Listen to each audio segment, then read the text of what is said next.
Rahmatullahi wabarakatuh. Ikhwatul Islam, a'azani Allah wa iyyakum. Alhamdulillah rabbil alamin, hamdan katsiran tayyiban mubarakan fih kama yuhibbu rabbuna wa yarda, wassalatu wassalamu ala asrafil mursalin wa ala alihi wa ashabihi ajma'in wa man tabi'ahum bi ihsanin ila yaumil qiyamah, amma ba'du.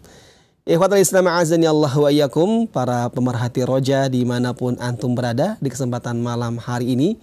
Tentunya di malam hari ini kita memohon kepada Allah keberkahannya hingga menjelang nanti pagi. Dan memohon kepada Allah Subhanahu wa Ta'ala senantiasa diberikan nikmat dan karunia-Nya insyaallah di malam hari ini. Allahumma amin. Ikhwatul Islam, azani Allah wa iyyakum, pada malam hari ini kembali kami hadirkan di ruang dengar Anda dan layar televisi Anda satu kajian ilmiah. Untuk malam hari ini insyaallah kita akan membahas satu kitab yang menarik. Kitab yang tentunya banyak faedah ilmu yang dapat kita ambil, terutama dalam masalah ilmu hadis. Insyaallah pada malam hari ini kita akan membahas satu ustadz kita, guru kita, insyaallah akan membahas satu kitab yang berjudul Sahihul Jami'us Shaghir, buah karya dari Al-Alama Al-Syekh Al-Allama Al-Muhaddits Muhammad Nasiruddin Al-Albani rahimallahu ta'ala. Dan sebagaimana biasanya ikhwatal Islam, azani Allah wa iyyakum, malam hari ini kita akan simak kajian ini, kitab ini bersama guru kita Al-Ustadz Al-Fadil Dr. MH Hasan Ayatullah hafizallahu ta'ala. Dan tentunya setelah kajian disampaikan oleh beliau, kami buka sesi interaktif soal jawab bagi Anda yang bertanya seputar hadis yang beliau sampaikan, baik faedah-faedahnya ataupun lainnya. Dan bagi Anda bisa tanyakan langsung di 0218236543 untuk Anda yang bertanya melalui telepon. Dan Anda bisa kirimkan pula pertanyaan melalui chat WA di 0218236543. Kami informasikan kepada Anda semuanya. Untuk Anda yang menghubungi langsung, mohon tidak menggunakan menghubungi melalui WA call, tapi langsung menghubungi ke nomor biasa. Baik, ikhwatul Islam, azani Allah wa iyyakum, kita akan simak bersama dan kepada Ustadz kita persilakan untuk menyampaikan materi. Falyatafadhal mashkuran Ustadz.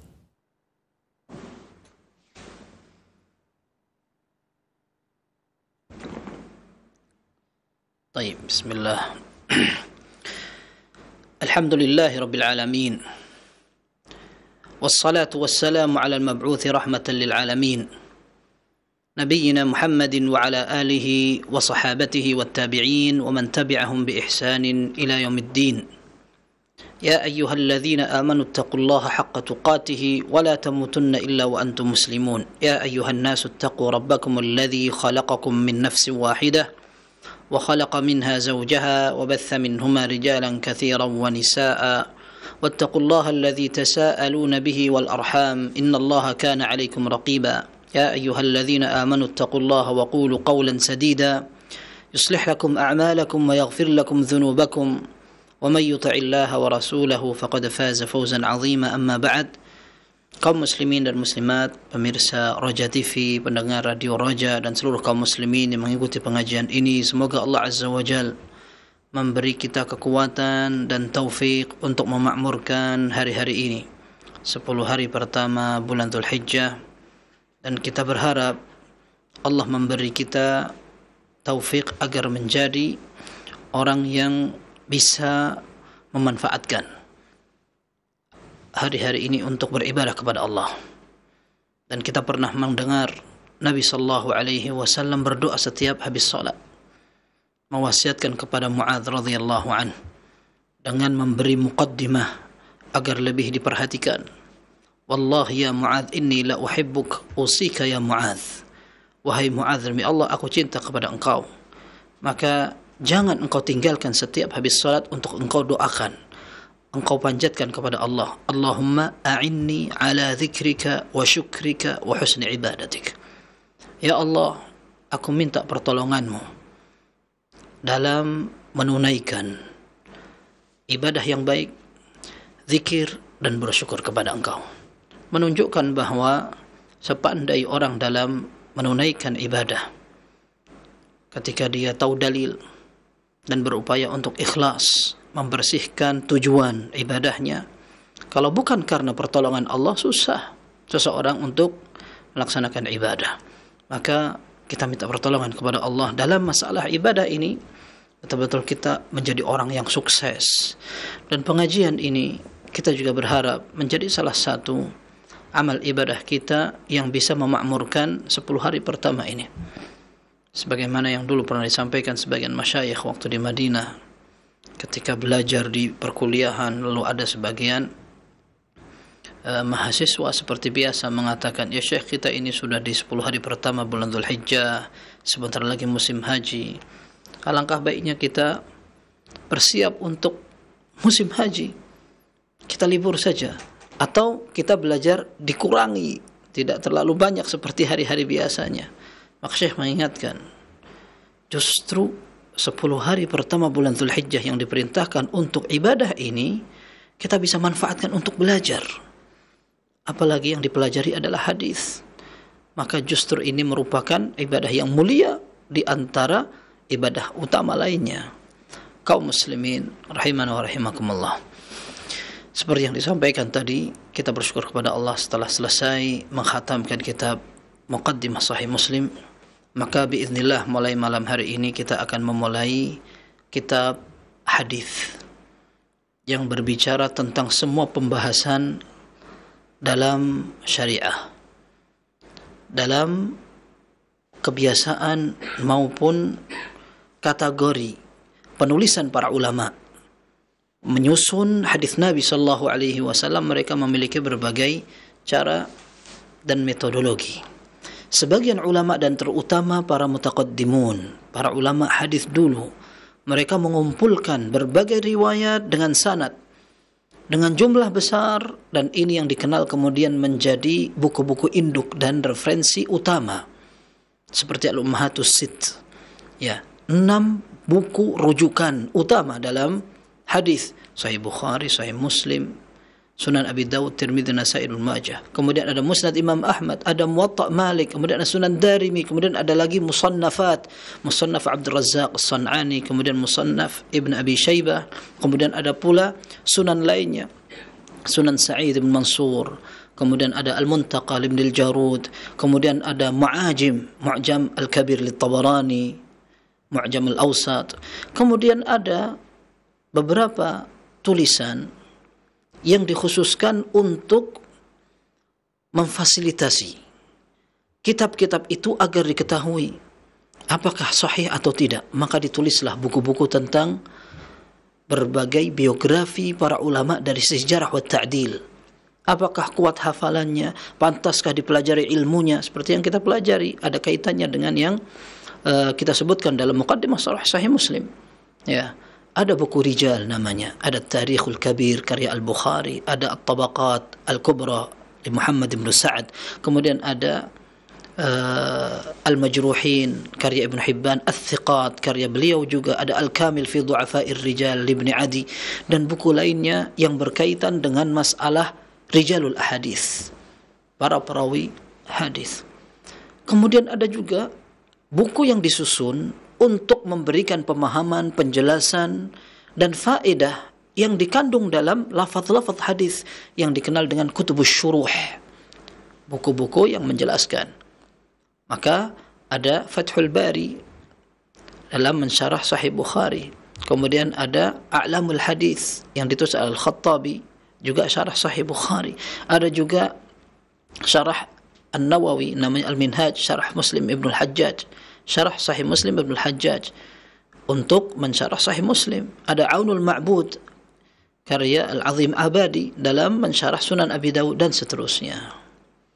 Ada pula para ulama yang berupaya memberikan kemudahan kaum muslimin untuk memahami hadis dengan menguasai muatannya, pembahasan ibadah, pembahasan akhlak, pembahasan akidah, sehingga mereka menyusun buku-buku yang berkaitan dengan hadis maudhu'iyah sesuai dengan judul dan tema.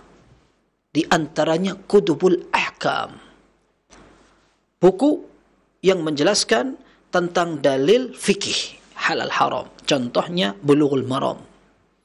Bulughul Maram yang ditulis oleh Al-Hafidz Ibnu Hajar, isinya adalah hadis yang berkaitan dengan pembahasan fikih yang sering digunakan oleh para fuqaha dalam menjelaskan tentang masalah ibadah, dalam masalah akad dan seterusnya. Dari awal Kitabut Taharah sampai di bagian akhir. Tentang buku akhlak. Kemudian yang bisa membuat seorang tertarik kepada ibadah sehingga dikenal dengan at-targhib wa tarhib. Dikumpulkanlah hadis-hadis itu. Ada pula hadis yang berkaitan dengan perintah untuk mengingat akhirat seperti az-zuhd war raqaiq. Isinya hadis. Sebagian menggunakan sanad, sebagian tidak menggunakan sanad. Baik, kitab yang akan kita bahas judulnya Sahih Al-Jami' As-Saghir.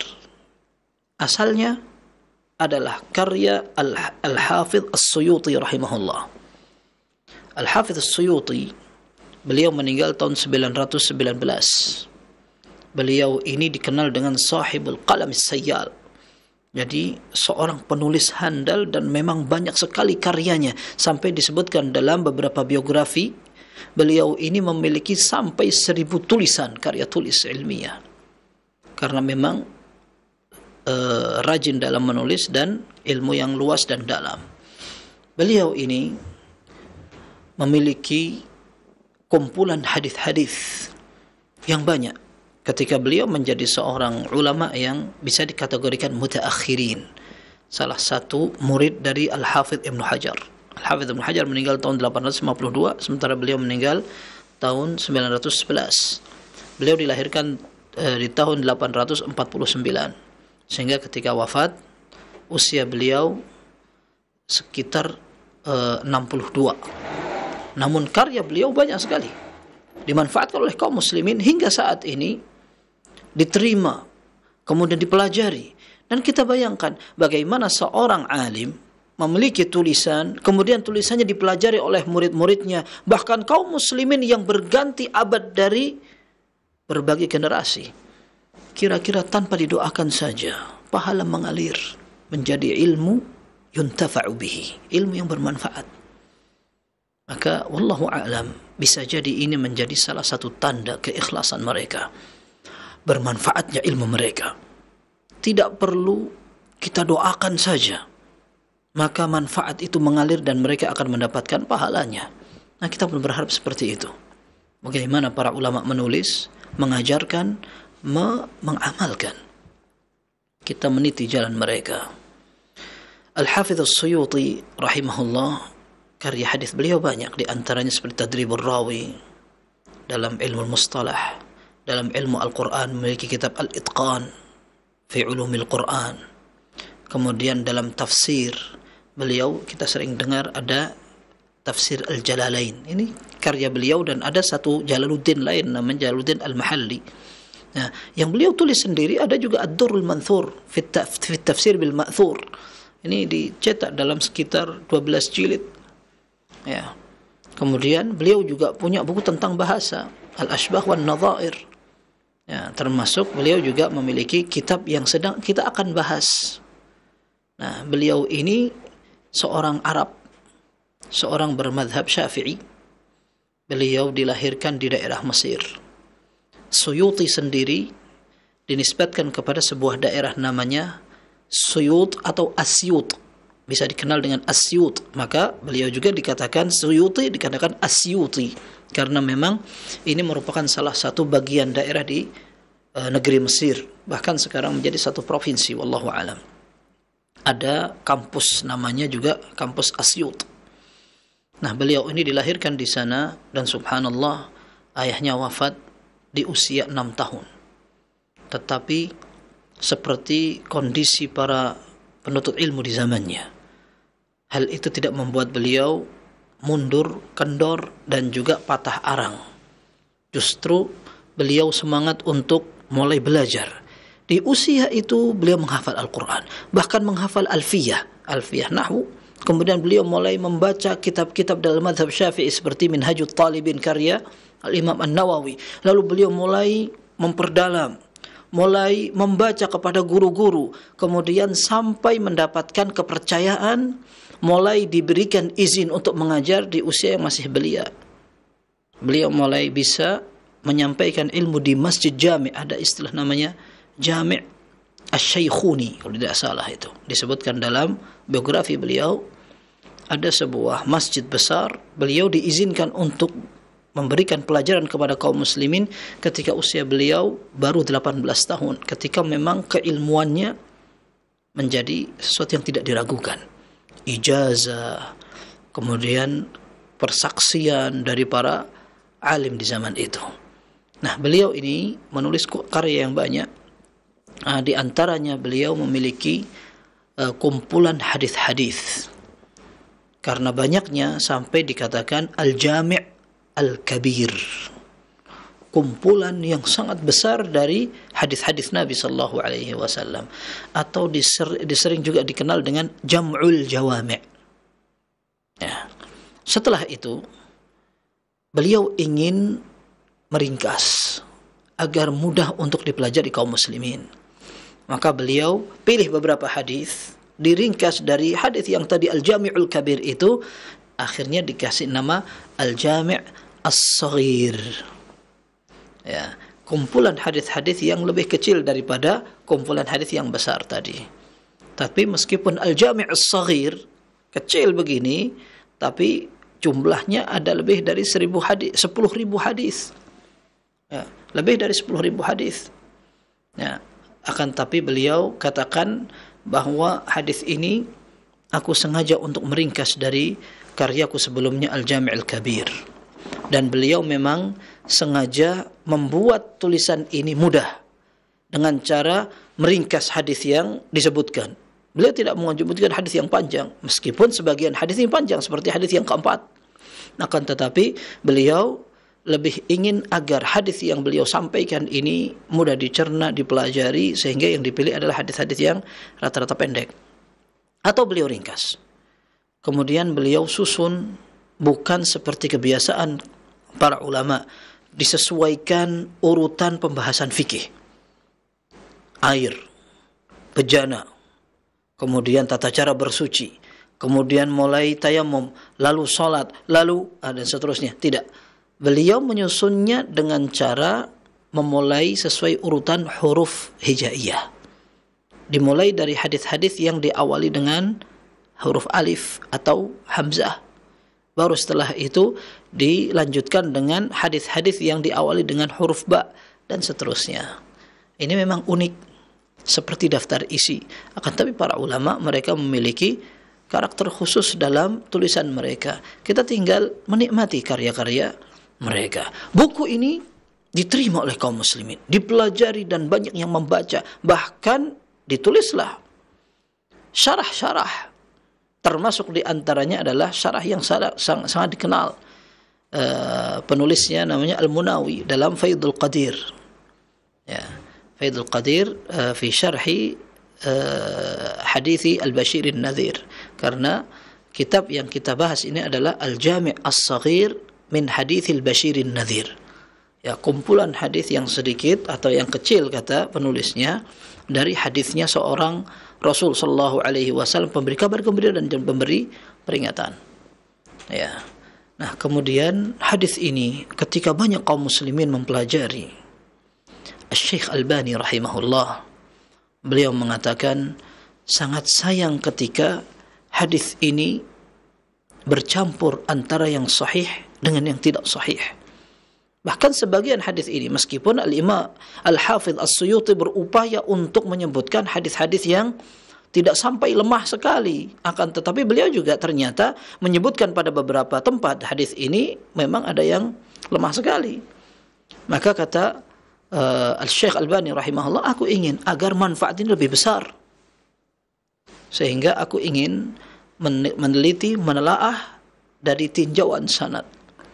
Setelah itu yang sahih aku sendirikan, yang lemah disendirikan, agar kaum muslimin tahu mana yang pantas untuk dipegangi karena memang kekuatan sanadnya bisa dipertanggungjawabkan. Sementara hadis yang lemah apalagi sampai palsu, memang kaum muslimin perlu tahu bahwa ini sebenarnya kalaupun disebutkan karena itu lemah. Begitu. Syekh Albani rahimahullah sendiri seorang ulama, bisa dikategorikan ulama mu'asirun. atau ulama kontemporer. Kita kenal beliau sosok ulama mujaddid, ilmu yang banyak, bahkan karya-karya beliau kebanyakan berkutat tentang hadis, takhrij, menlaah keabsahan, keautentikan sebuah riwayat. Karya beliau yang paling monumental adalah silsilah al-ahadith as-sahihah, silsilah al-ahadith al-dha'ifah wal mawdu'ah. Ya, rangkaian hadis-hadis yang sahih, rangkaian hadis-hadis yang tidak sahih, yang lemah. Ya, kemudian ada juga beliau takhrij seperti Sunan Abi Dawud. Kemudian beliau juga mengupas tuntas tentang riwayat-riwayat yang berkaitan dengan salat. Maka beliau tulis buku Sifatus Salatin Nabi sallallahu alaihi wasallam dalam 3 jilid. Lalu beliau ringkas dalam 1 jilid yang ringkas ketika sebagian kaum muslimin ingin mempelajari tata cara salat Nabi sallallahu alaihi wasallam seperti engkau lihat. Dimulai dengan takbir, hadisnya apa saja, kemudian iftitah, bacaannya apa saja, kemudian seterusnya.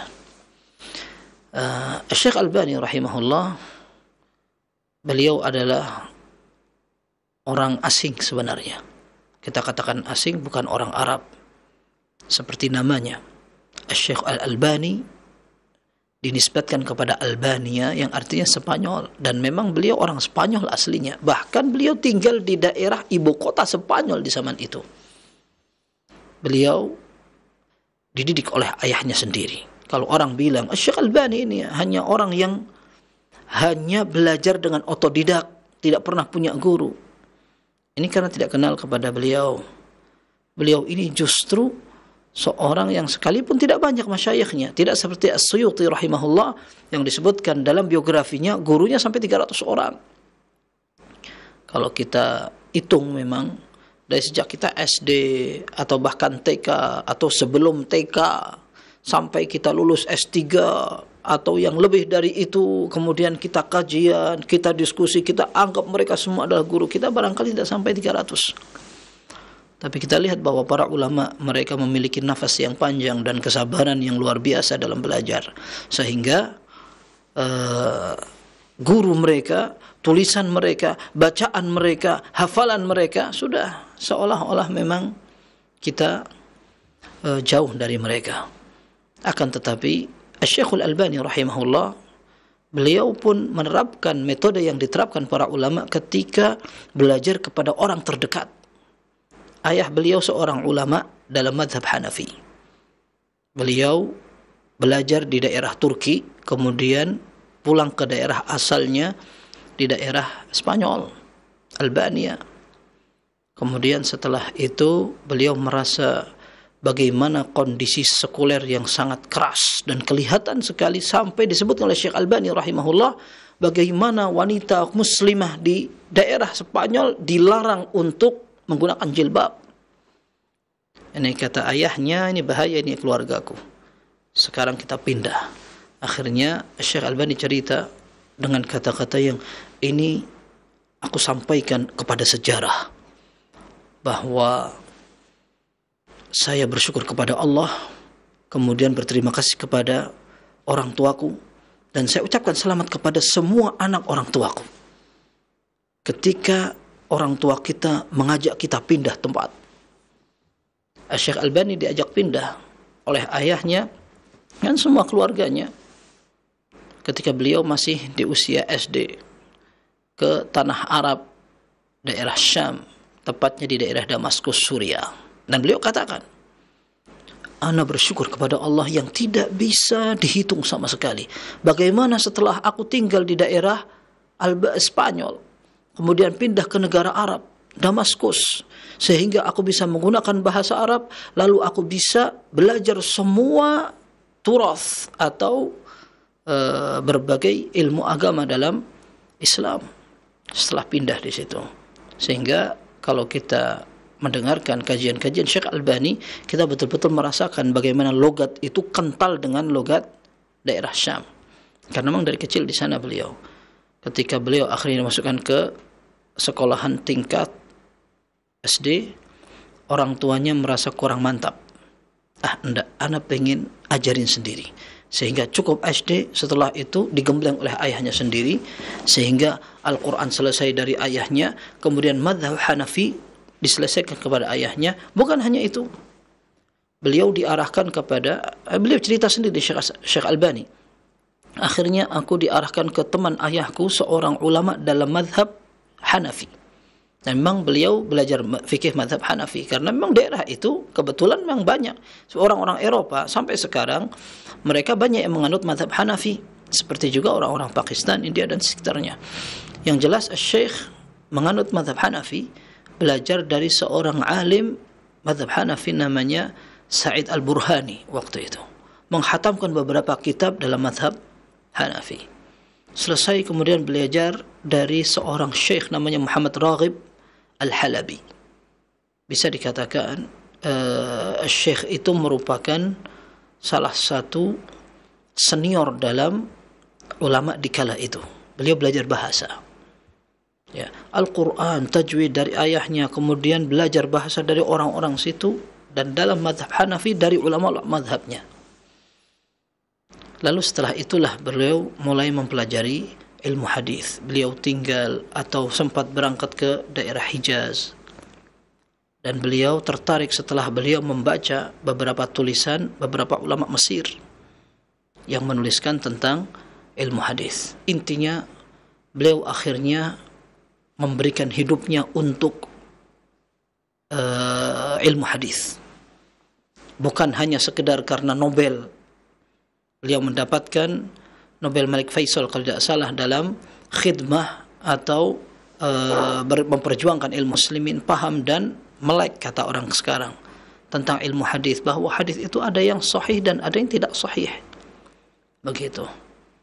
Beliau juga bercerita, di antara nikmat yang Allah berikan kepadaku, aku bisa menamakan anak-anakku dengan nama penghambaan kepadanya. Beliau memiliki kurang lebih sekitar 15 atau 16 anak. Di antaranya ada kisaran 11 anak laki-laki. Ya, karena memang beliau sempat menikah 4 kali. Dan dari istri yang keempat tidak memiliki keturunan. Istri yang pertama ada 3 anak laki-laki. Beliau kasih nama Abdul Razak, Abdul Latif dan Abdul Rahman. Abdul Rahman yang pertama, sehingga beliau sering dikenal dengan Abu Abdul Rahman. Kemudian dari istri berikutnya punya anak laki-laki 2 lagi, maka dikatakan sebagai Abdul A'la, dikasih nama Abdul A'la, dan satunya Abdul Musawwir. Kata Syekh Albani, aku hampir tidak pernah dengar ada seorang ulama yang menamakan anaknya Abdul Musawwir, dan itu boleh karena Al-Musawwir nama dari sekian nama Allah Subhanahu wa taala. Katakan Abdul Musawwir, ini salah satu anaknya Syekh Albani.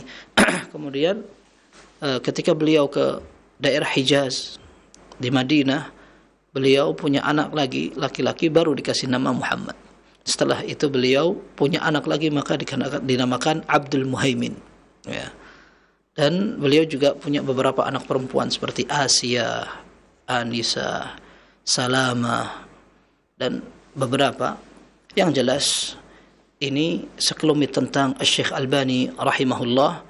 Dan beliau ketika menyaksikan kitab Al-Jami' As-Saghir, beliau mengatakan, ini sayang, buku yang benar-benar banyak ditelaah kaum muslimin, akan tetapi masih campur antara hadis yang sahih dan tidak sahih. Maka beliau tergerak untuk mengabdi, istilahnya, kepada Islam dengan memberikan penilaian, penelaahan dalam penelitian sanad hadis-hadis kitab Al-Jami' As-Saghir. Lalu beliau memisahkan hadis yang sahih dari hadis yang dhaif, dan ini akan kita pelajari insyaallah agar lebih mudah untuk kita kenal dan kita pelajari, kita memilih hadis-hadis yang sahih. Sahih Al-Jami' As-Saghir memuat beberapa hadis yang tidak disebutkan khusus spesifikasi dalam masalah hukum, tidak, tapi intinya berkaitan dengan semuanya, berkaitan dengan tauhid, berkaitan tentang kejadian manusia, berkaitan tentang berita, berkaitan juga tentang akhlak dan usulul Islam, yang berkaitan dengan pokok-pokok prinsip dalam Islam. Semua disebutkan sebagaimana tujuan As-Suyuti rahimahullah menamakan kitabnya Al-Jami'. Lengkap, kumpulan yang komprehensif dalam hadis-hadis Islam. Ketika diringkas, maka As-Suyuti rahimahullah juga ingin memberikan rumus agar mudah untuk diketahui hadis ini hukumnya bagaimana. Terkadang dikasih tulisan shad alias sahih, terkadang dikasih tulisan dhad alias dhaif. Sebagaimana ada beberapa rumus juga yang dituliskan bahwa hadis ini sebenarnya sebagaimana Al-Suyuti rahimahullah tidak menyebutkan sanad. Beliau tidak menyebutkan sanad. Maka beliau akan menyebutkan sebagai isyarat siapa di antara pemilik atau penulis buku induk yang sempat menyebutkan hadis ini. Contohnya sebuah hadis ternyata diriwayatkan oleh At-Tabarani dalam kitab Al-Mu'jam, maka beliau akan kasih tulisan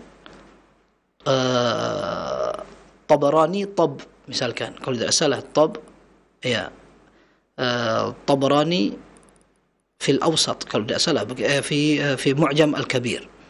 Nah, kemudian Al-Baihaqi jika seandainya meriwayatkan dalam kitab Sunan maka akan ditulis ha qaf.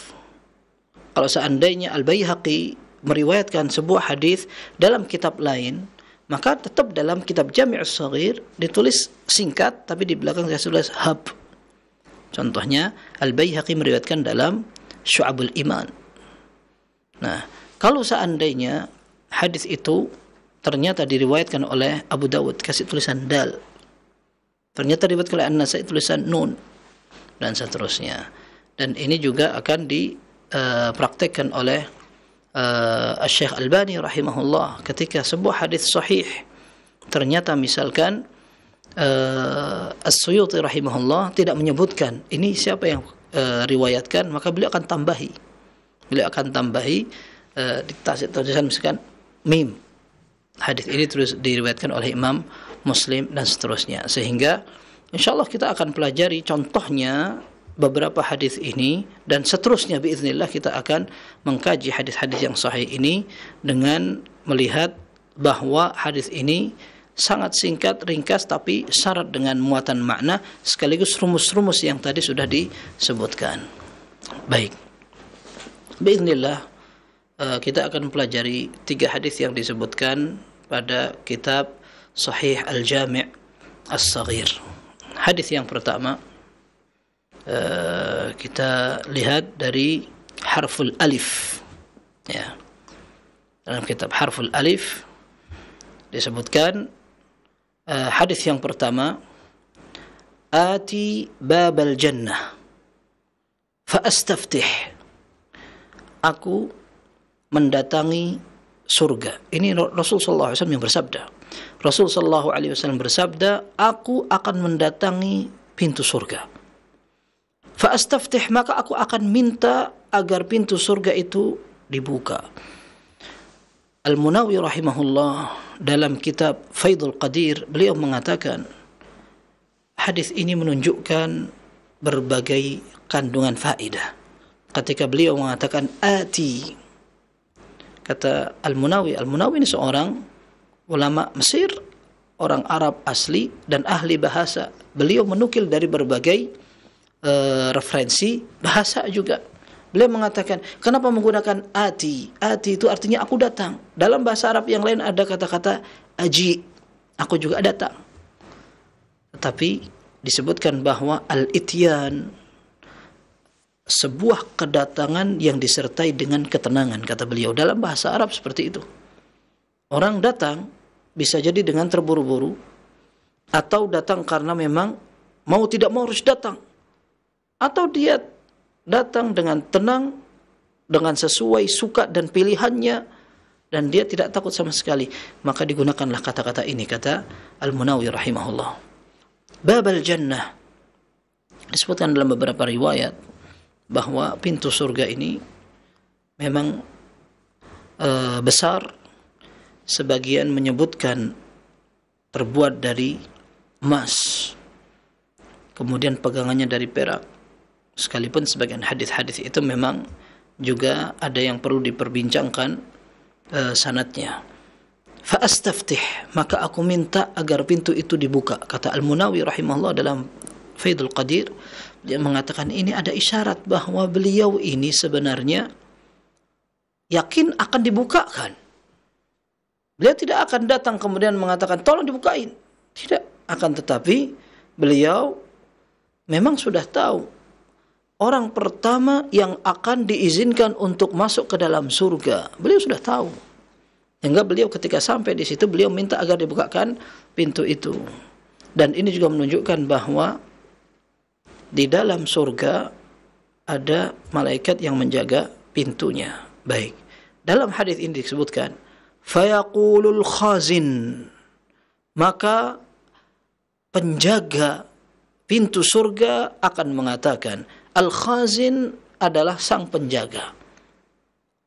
Dan ini kata para ulama, ini kalau tidak salah disebutkan oleh Al-Hafidz Ibnu Hajar atau Al-Imam An-Nawawi dalam syarah hadis ini. Hadis ini diriwayatkan oleh Imam Muslim seperti kita sebutkan tadi ini. Coba lihat di bagian akhir, Hamim. Ya, Hamim itu artinya hadis ini diriwayatkan oleh Imam Ahmad.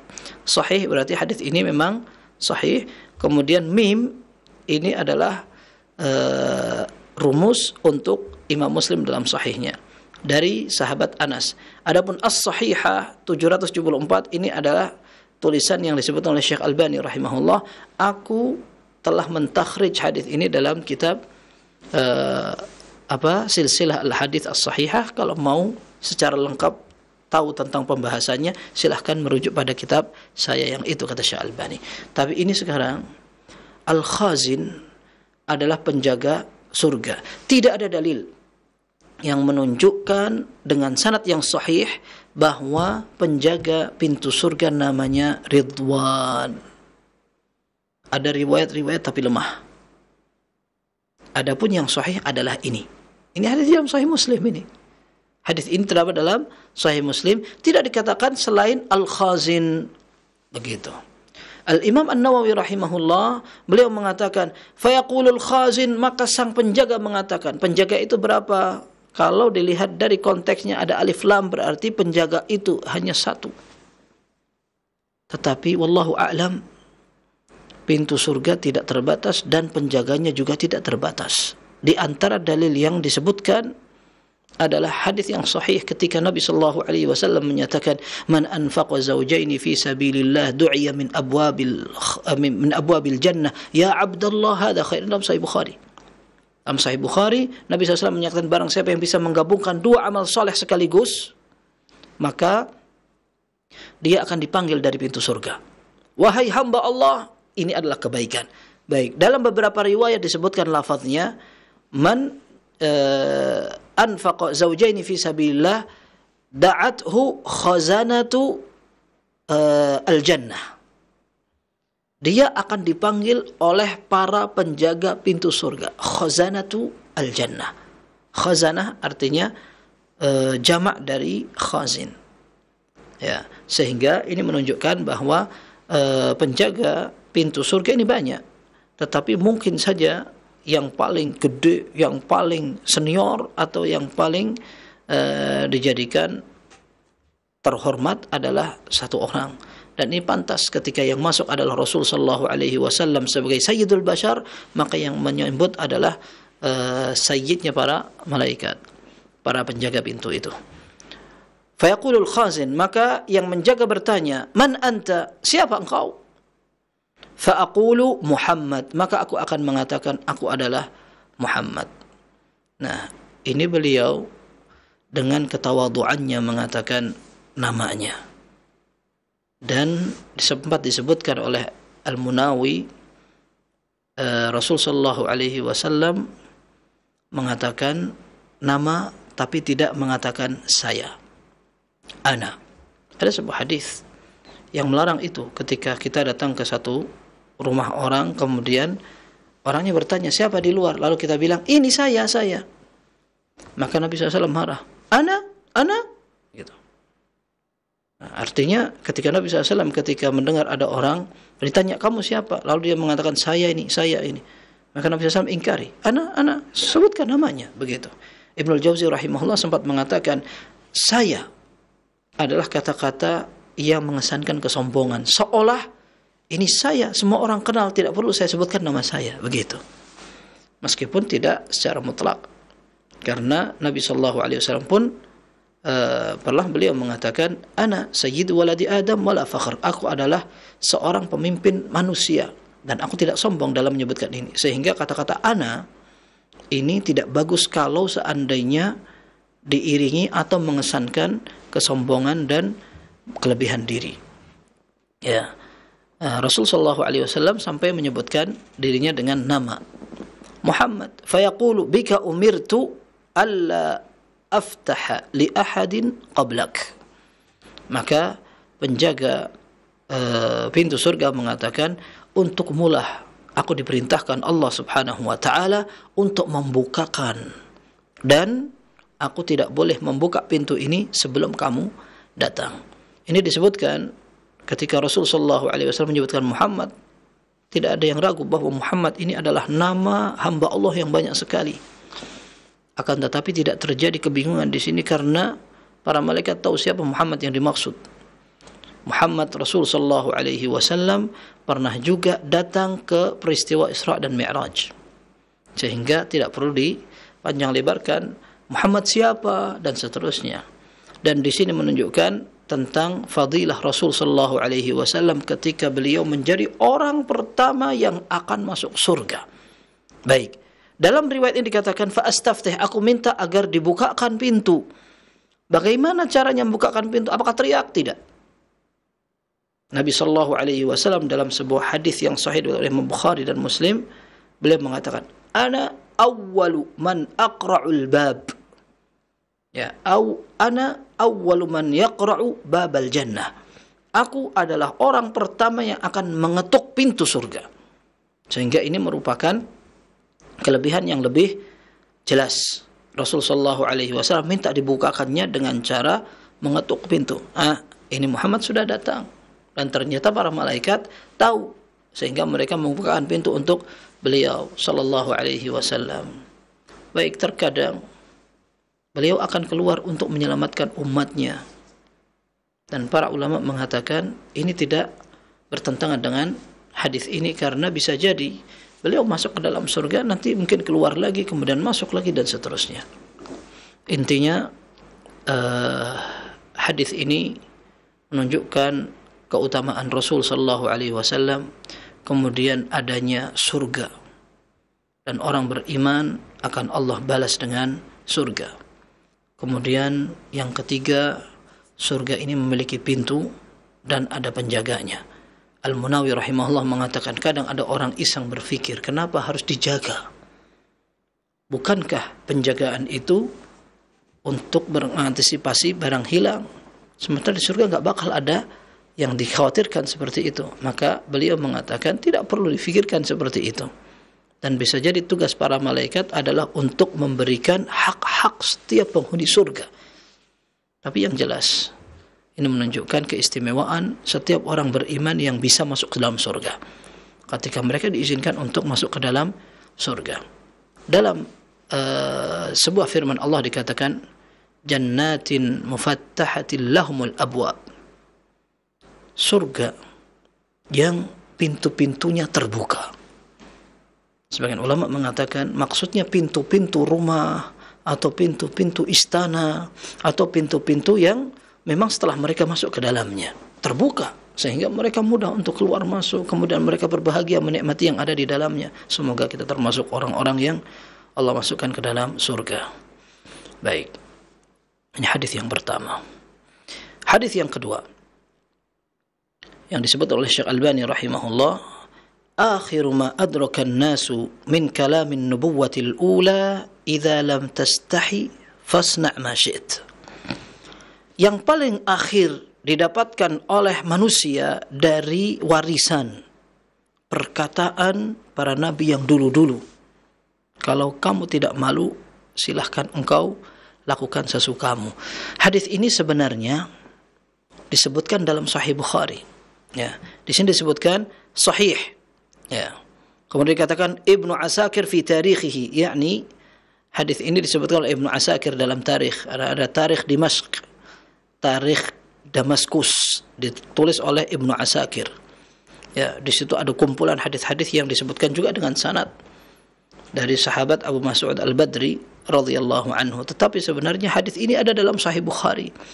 Mestinya kebiasaan ahli hadis, kalau seandainya mereka menukil sebuah hadis dan ternyata hadis itu ada dalam Sahih Bukhari atau Sahih Muslim, maka tidak perlu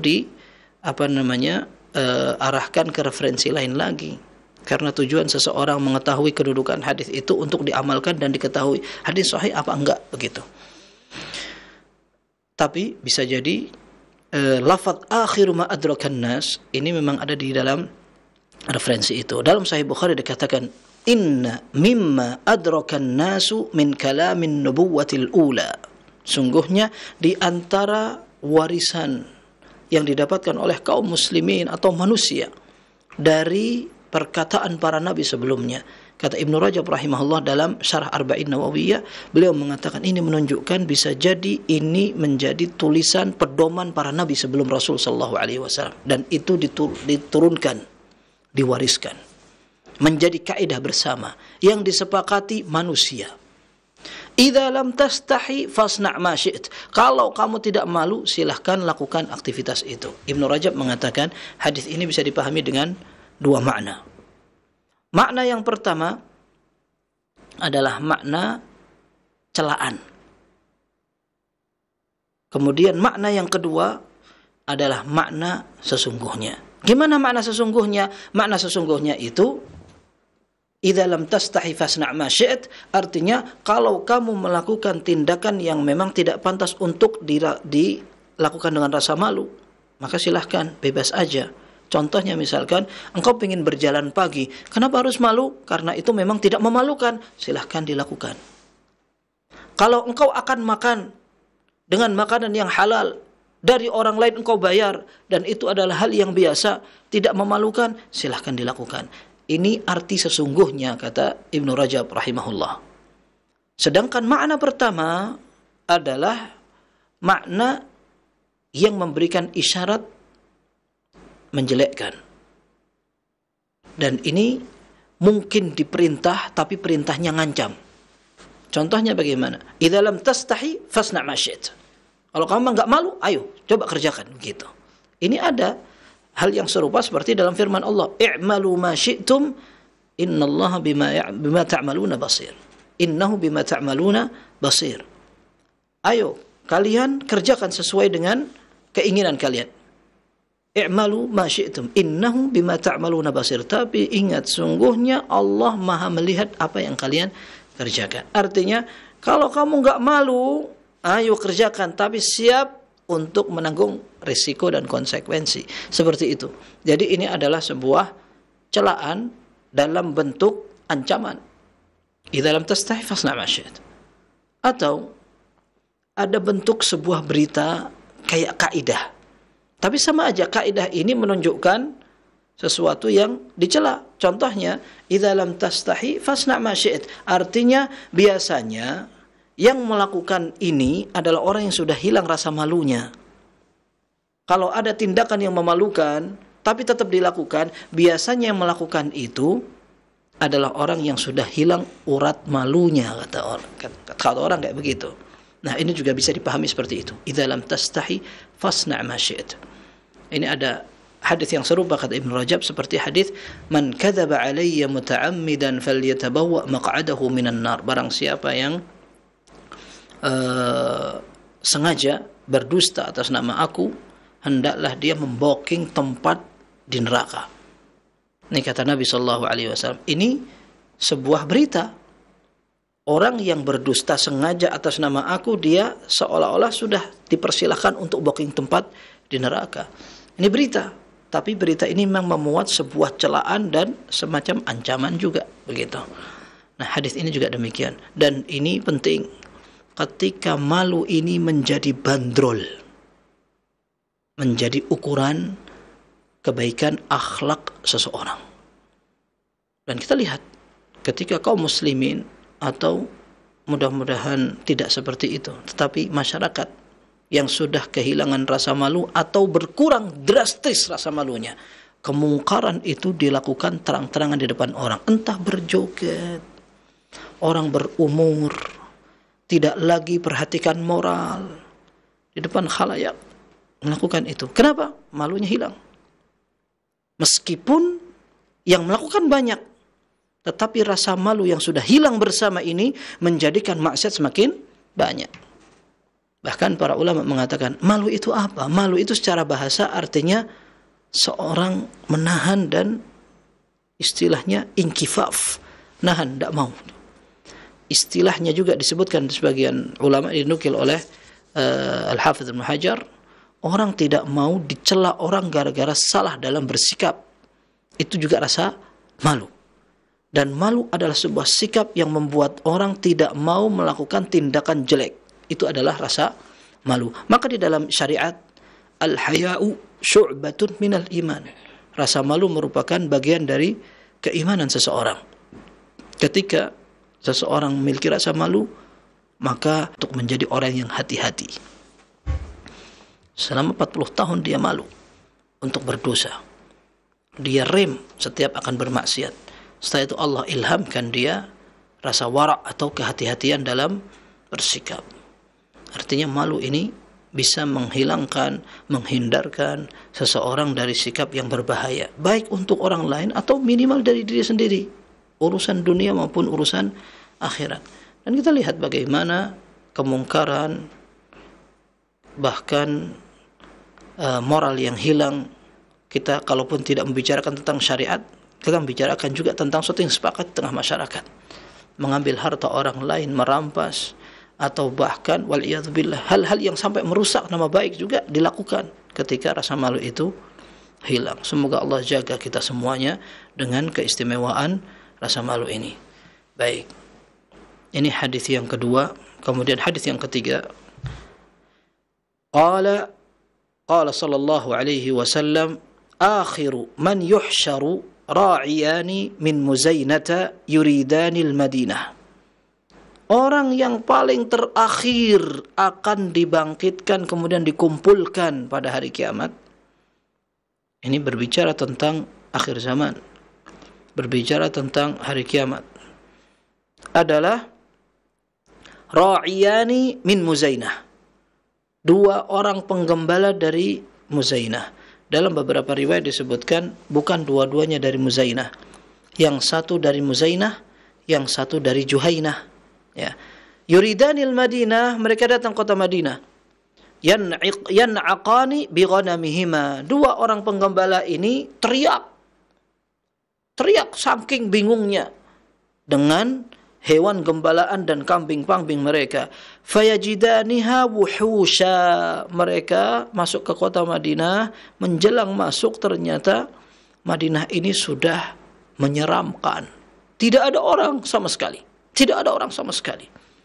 Hatta idza balagha thaniyatal wada'i kharra ala wujuhihima. Ketika 2 orang ini sampai ke Thaniyatul Wada'. Thaniyah itu adalah jalan yang ada di sekitar 2 gunung untuk dilewati orang.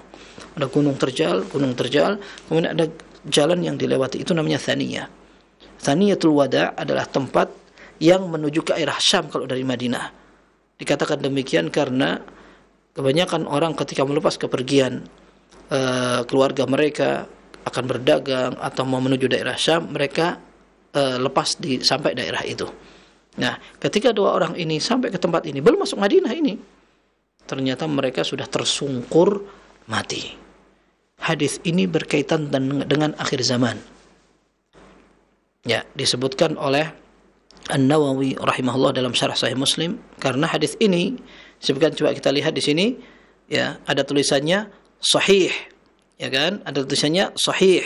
Kemudian di bawahnya ada tulisan kaf. Kaf itu maksudnya diriwayatkan oleh Al-Hakim dari Abu Hurairah radhiyallahu anhu. As-Sahihah nomor sekian ini Syekh Albani rahimahullah. Sebenarnya hadis ini bukan hanya diriwayatkan oleh Al-Hakim, bahkan disebutkan dalam Sahih Bukhari dan Muslim.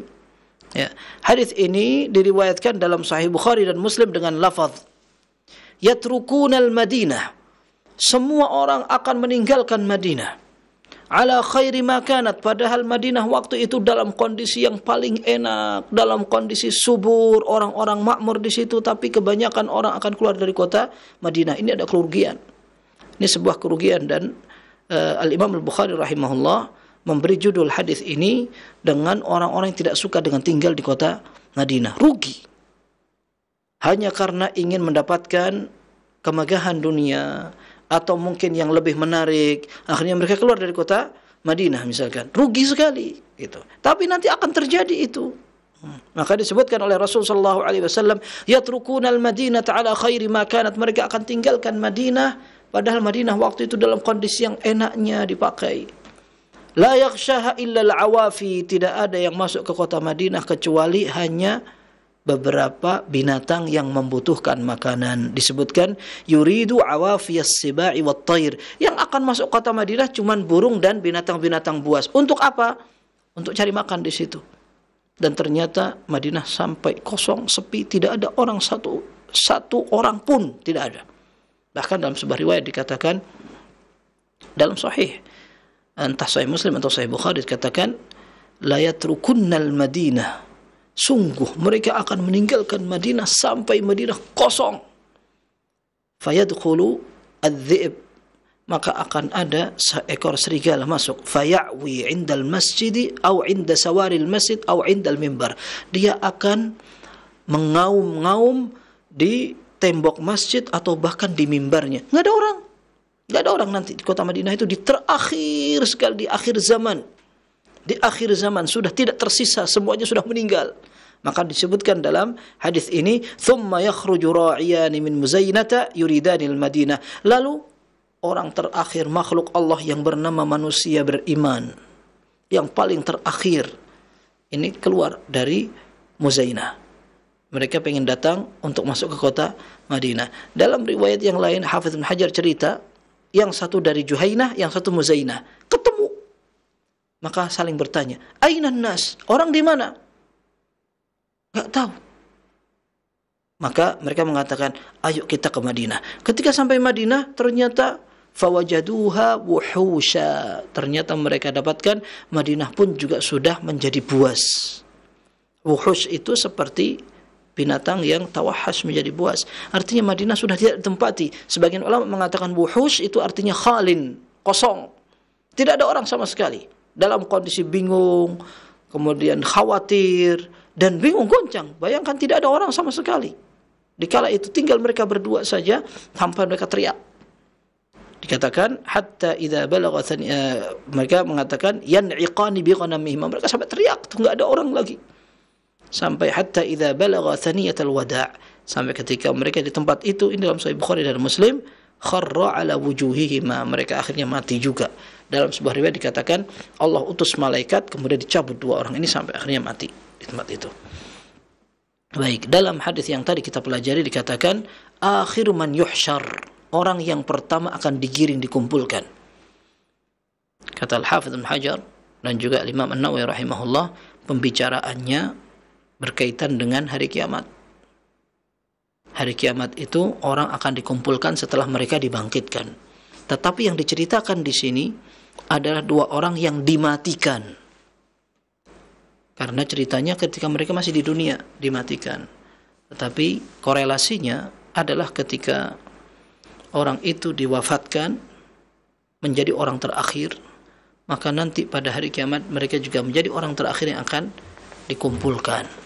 Mereka akan digiring menjadi terakhir. Dan ini kata Al-Imam An-Nawawi rahimahullah adalah kejadian di akhir zaman, terakhir sekali ketika sudah tidak ada lagi kehidupan kecuali ini orang yang terakhir, begitu.